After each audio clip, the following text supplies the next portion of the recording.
మల్లన్న హుండీలో 8 సార్లు చోరీ. పరిచారకుడి హుండీ దొంగతనం ఘటనలో విస్తుపోయే నిజాలు.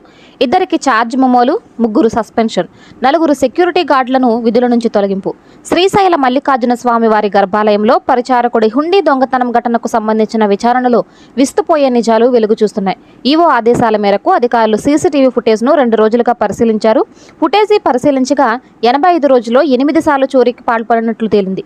ఈ ఘటనలో స్వామివారి ఆలయ ప్రధాన అర్చకులు హెచ్ వీరన్నస్వామి, స్వామివారి ఆలయ 2వ షిఫ్ట్ పర్యవేక్షకులు శివప్రసాదులకు ఛార్జ్ మెమో జారీ చేశారు.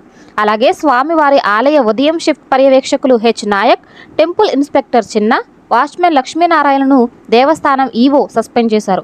అలాగే 4 సెక్యూరిటీ గార్డులను తాత్కాలికంగా విధుల నుంచి తొలగించారు. స్వామివారి ఆలయంలో కాంట్రాక్ట్ పద్ధతిపై విధులు నిర్వహిస్తున్న పరిచారక హెచ్ విద్యాధర్ ఆలయ ప్రధాన అర్చకులు హెచ్ వీరన్న స్వామికి సమీప బంధువు కావడంతో వేకువజామున ఆలయం తెరిచే పని నిమిత్తం అతనికే తాళాలు ఇచ్చినట్లు సమాచారం. దొంగ చేతికి తాళాలు ఇచ్చినట్లయిందని భక్తులు ఆవేదన వ్యక్తం చేస్తున్నారు.